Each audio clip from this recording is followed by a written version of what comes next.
Alright, this is the reading for Marilyn Monroe, also known as Nora Jean. Either Baker or Medicine, I think, is her maiden name. So, we're going to go through her filmographies, all the films she's been in. We have Dangerous Years, Scuba Hay, Ladies of the Chorus, Love Happy, The Ticket to Tomahawk,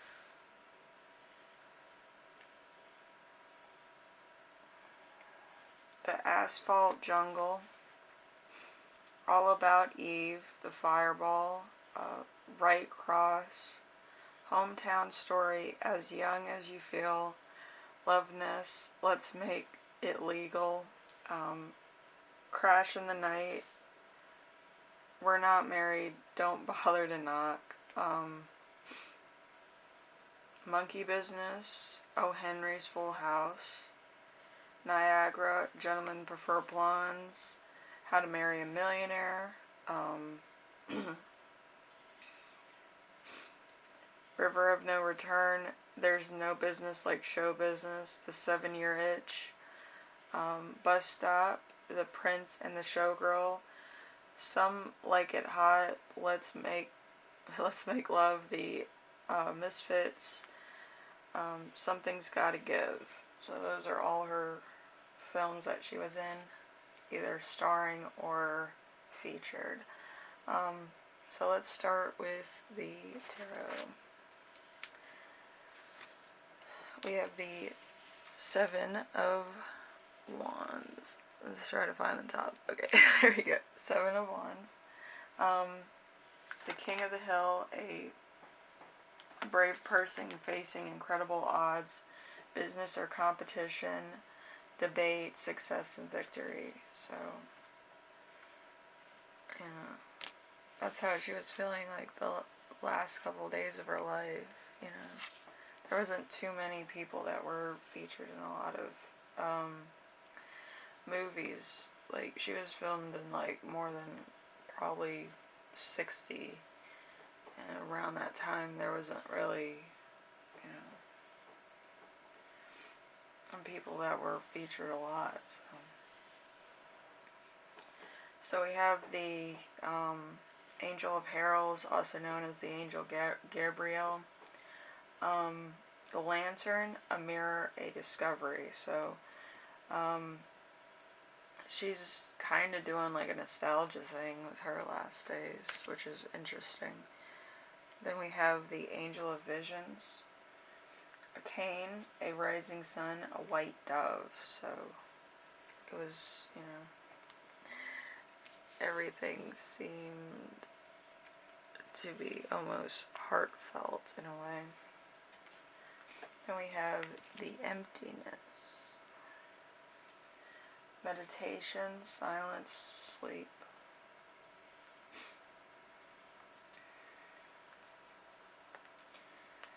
Like I don't want to ruin the moment too much, but she died of an overdose. So like she was reminiscing on everything. She was reminiscing about her prime, and then she gradually sunk into a, you know, undisturbed part, you know.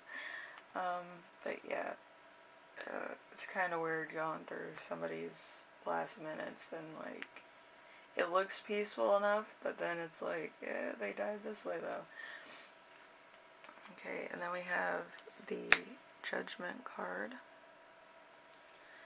Judgment card, confessing all sins, accounting for deeds and thoughts, new life, possibly a bettering of oneself, a reward, the spiritual self, warning of someone's unfair advantage,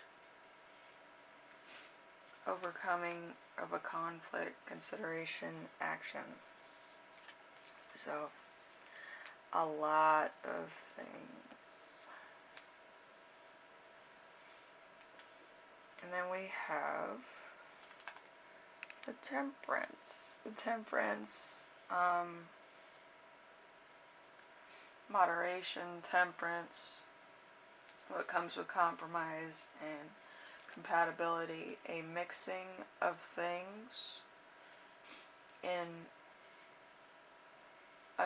anonymity, I can't say the word, anonymity, there we go, a ability to realize and analyze,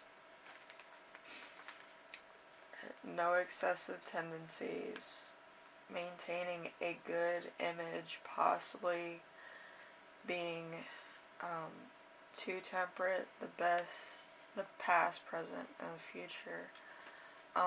So dying of an overdose. There's little parts of it that is, kind of a suicide thing. And they say if you commit suicide, it's a bad thing. And certain things at your final tally of your karma is going to be somewhat of an unbalanced thing, because you're supposed to live your life generally long, so then your karma kind of equals itself out, so it's not all in one place. Then we have the devil in reverse. Freedom, bailing out of a bad situation, receiving help, overcoming obstacles, spiritual understanding, beginning of a path to enlightenment. So, to some degree, she's stuck in limbo. I would say that. And it might be hard for a soul that didn't want to stay here, to actually be burdened by staying in, this reality, but as a ghost.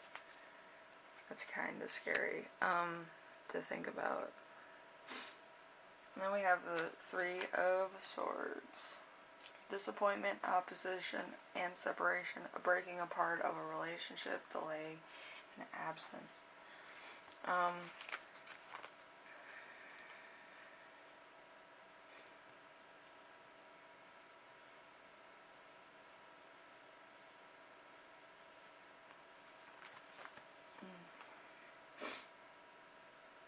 That's a hard one.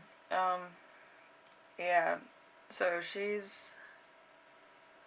kind of wanted to move on to the next stage in thing, but yeah, she committed suicide. She didn't die of natural causes or causes. So she couldn't really make her soul go on to the next life.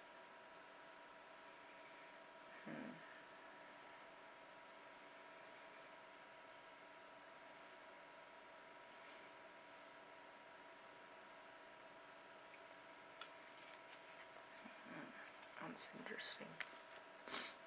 I'm trying to figure out who is on the other side that she's trying to get to. So we have the Ten of Swords, surrender to unpleasant and unfortunate circumstances. So I think her last place that she lived was that. I think that's a hotel. I think it's the Roosevelt. And I think it is haunted by her ghost, or her,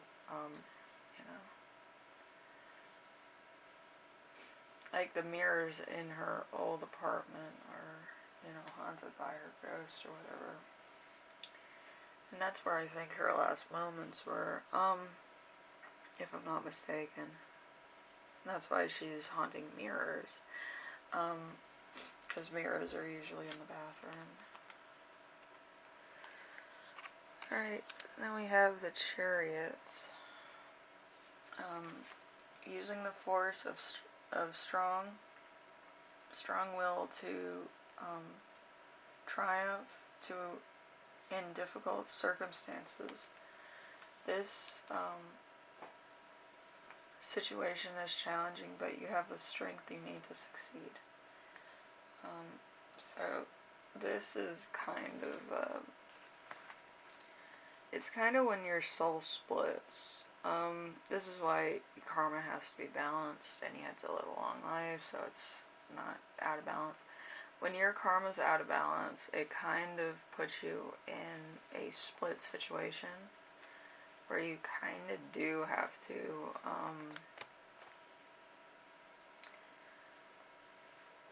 stay on Earth for a while until your time comes up. That's why a lot of places aren't haunted for a couple years after the person moves on or is allowed to move on. I don't think Marilyn Monroe's ghost was ever told that she could leave, and like if I knew who she was looking forward to seeing in like the afterlife, yeah, I don't know if it's a husband, a mom, dad, or a friend. I really don't know, so I can't really tell her to like go. Then we have the Nine of Pentacles in reverse, being surprised by an event. So bringing this to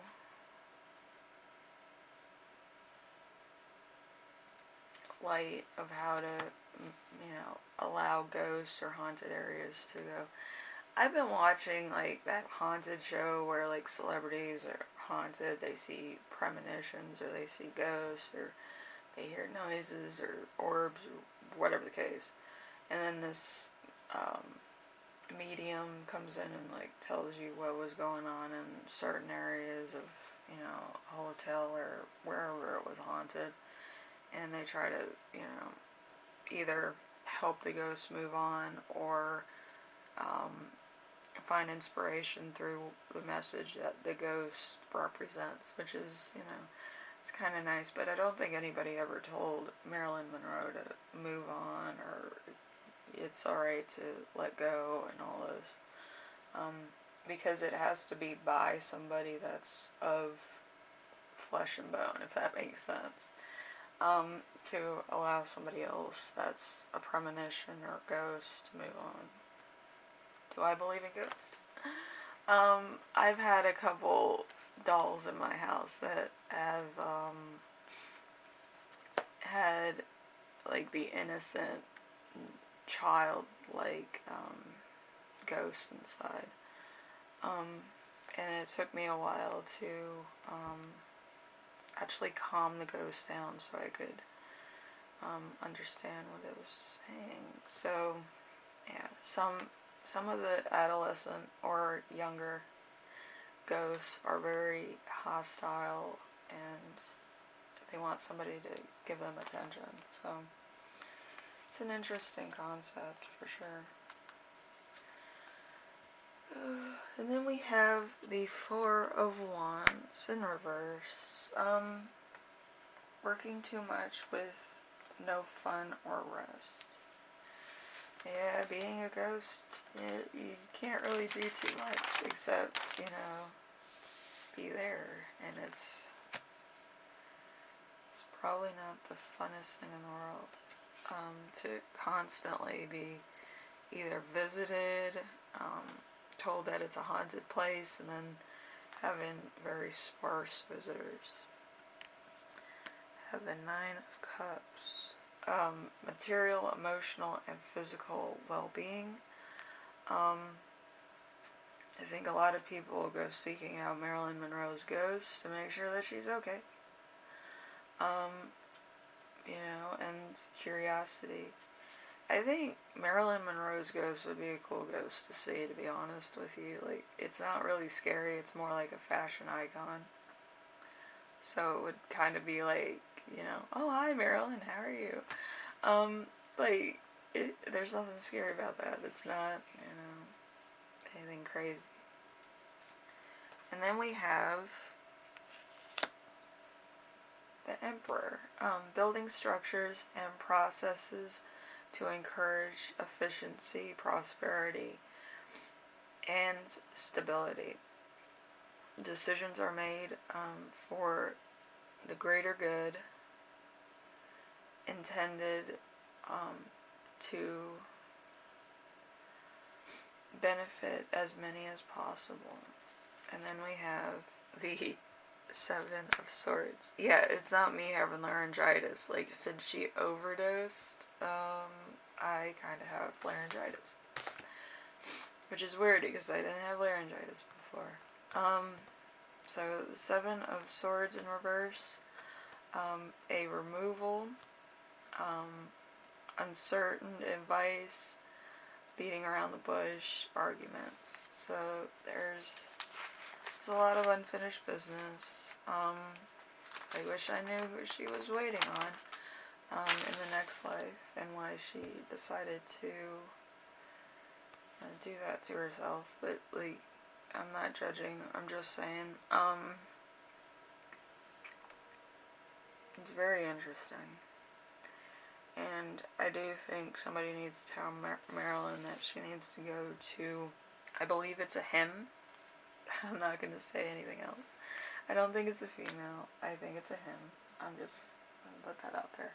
She needs to be told that she's free to go see him. So she can move on. And I think that's what she intended to do. Anyway, here's her last words of advice, a message. I didn't really read this before I started, but let's see. Attracting good fortune by being charitable, tender, devoted, compassionate, giving, and looking out for the underdog, values compassion and charity, and is motivated by the universal version of peaceful, personal philosophy. Faith in goodness of life brings rewards. And then the other message, the continuation, is long-term studies, and if family circumstance do not allow this, you can teach yourself.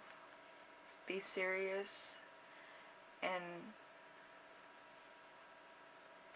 meticulous in work, respecting the elderly and intellect of those who can enrich your mind, but use caution. Might bring bad luck and lost hopes once you know things.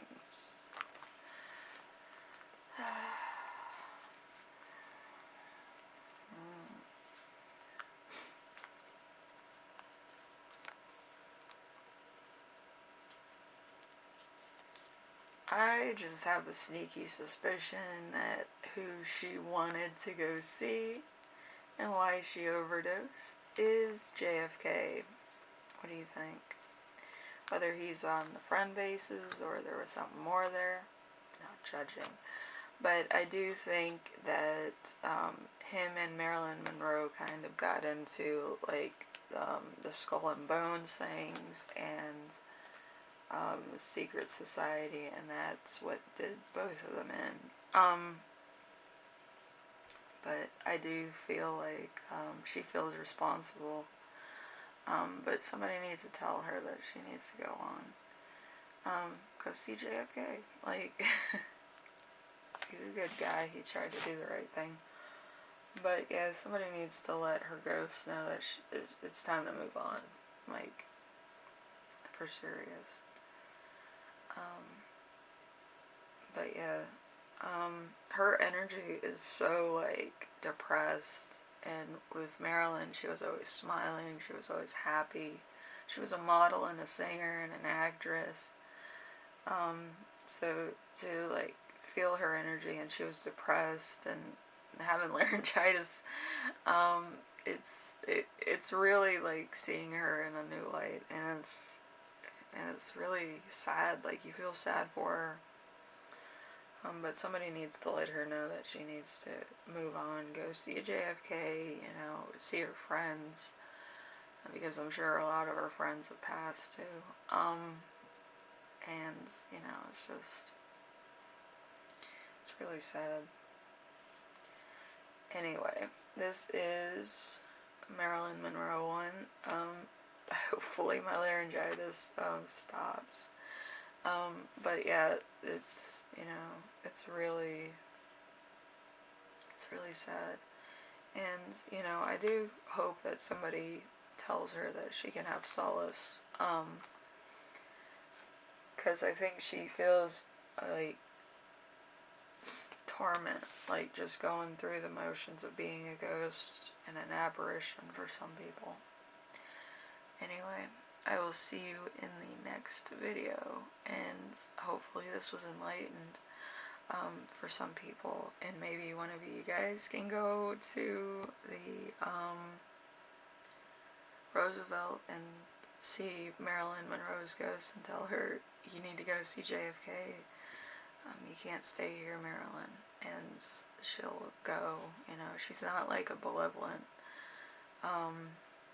spirit. She's more of a really depressed one, and I think that would really just slide her right up, and, you know, you'd have good fortune in doing that for Marilyn. Anyway, I'll see you in the next one, alright? Bye now.